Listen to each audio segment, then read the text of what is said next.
Quarta-feira da quarta semana do Tempo Comum, 3 de fevereiro de 2021. A primeira leitura é retirada da carta aos Hebreus, capítulo 12, versículo 4 até o versículo 7, e depois do versículo 11 até o versículo 15. Irmãos, vós ainda não resististes até o sangue na vossa luta contra o pecado, e já esquecestes as palavras de encorajamento que vos foram dirigidas como a filhos.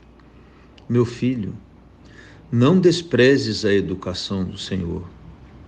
Não desanimes quando ele te repreende, pois o Senhor corrige a quem ele ama e castiga a quem aceita como filho. É para a vossa educação que sofreis, e é como filhos que Deus vos trata. Pois qual é o filho a quem o pai não corrige? No momento mesmo, nenhuma correção parece alegrar, mas causa dor. Depois, porém, produz um fruto de paz e de justiça para aqueles que nela foram exercitados. Portanto, firmai as mãos cansadas e os joelhos enfraquecidos. Acertai os passos dos vossos pés, para que não se extravie o que é manco, mas antes seja curado. Procurai a paz com todos e a santificação, sem a qual ninguém verá o Senhor. Cuidai para que ninguém abandone a graça de Deus. Que nenhuma raiz venenosa cresça no meio de vós, tumultuando e contaminando a comunidade. Palavra do Senhor. Responderemos este texto hoje com o Salmo 102. O refrão é: o amor do Senhor por quem o respeita é de sempre e para sempre. Bendize, ó minha alma, ao Senhor, e todo o meu ser seu santo nome. Bendize, ó minha alma, ao Senhor, não te esqueça de nenhum de seus favores. Como um pai se compadece de seus filhos, o Senhor tem compaixão dos que o temem, porque sabe de que barro somos feitos e se lembra que apenas somos pó.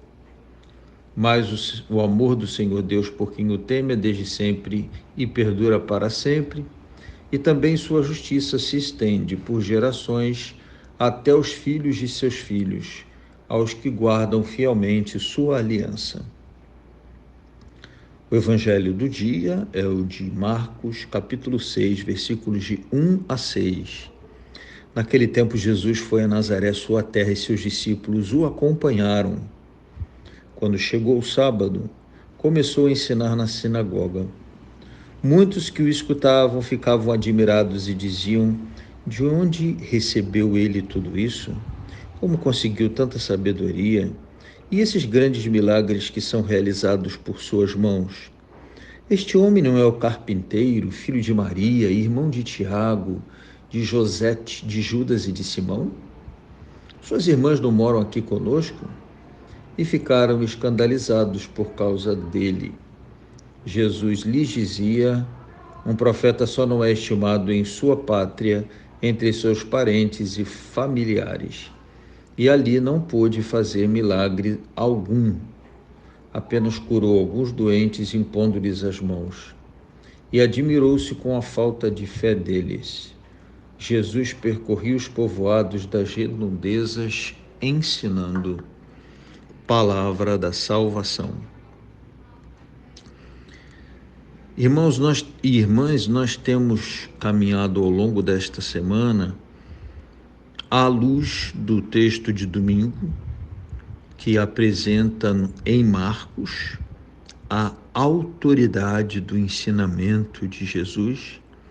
O texto de Marcos distingue a pregação de Jesus, o ministério de Jesus, do ministério e da pregação dos mestres da lei, dos fariseus, pelo fato de que Jesus pregava com autoridade, exousia, uma força de autoridade que não se impunha pela força, pela coação, mas sim pelo poder espiritual e a coerência de vida. O próprio testemunho de vida e a relação íntima de Jesus com o Pai eram o fundamento da sua autoridade.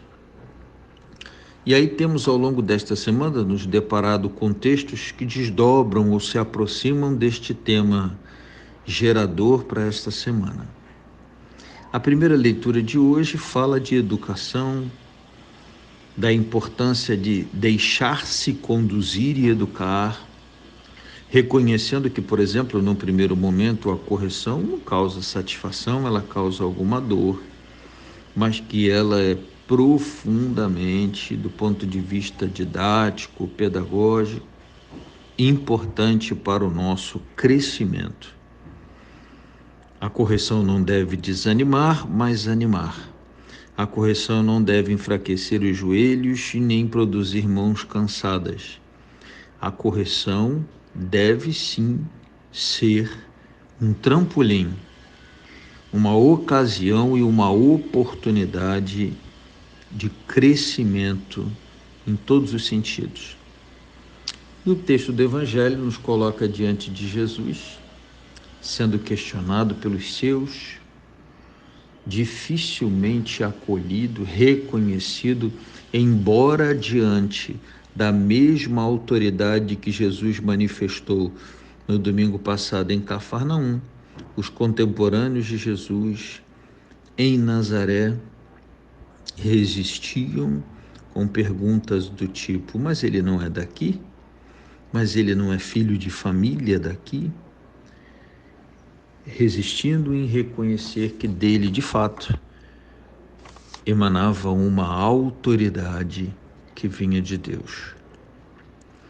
Peçamos hoje, à luz dessa palavra, em primeiro lugar, que de nossa parte haja uma adesão madura à correção fraterna. Seja qual for a ponta que estiver ocupando na correção fraterna, o corrigido ou aquele que corrige, não importa, ela deve ser sempre fraterna e para o crescimento de todos que estão envolvidos nesse processo. E à luz do Evangelho de hoje, que o Senhor cure todas as cegueiras e amarras que a gente cria ligadas a conceitos pré-estabelecidos. A palavrinha preconceito, ela traduz essa ideia, que nos impedem de aderir à verdade, ao que está diante dos nossos olhos, ao que a experiência não pode negar. E em se tratando de Jesus, os moradores de Nazaré, alguns dos quais até que cresceram com ele, permitiram que a cegueira causada pela impossibilidade de reconhecer que alguém dali pudesse pregar, ensinar e realizar as obras que Jesus realizava com autoridade, que o Senhor nos livre dessa armadilha de reconhecer no irmão, naquele que está ao lado, naquele que caminha conosco, uma possibilidade de correção fraterna, sim, justa, correta e para o meu crescimento. Um dia abençoado para todos.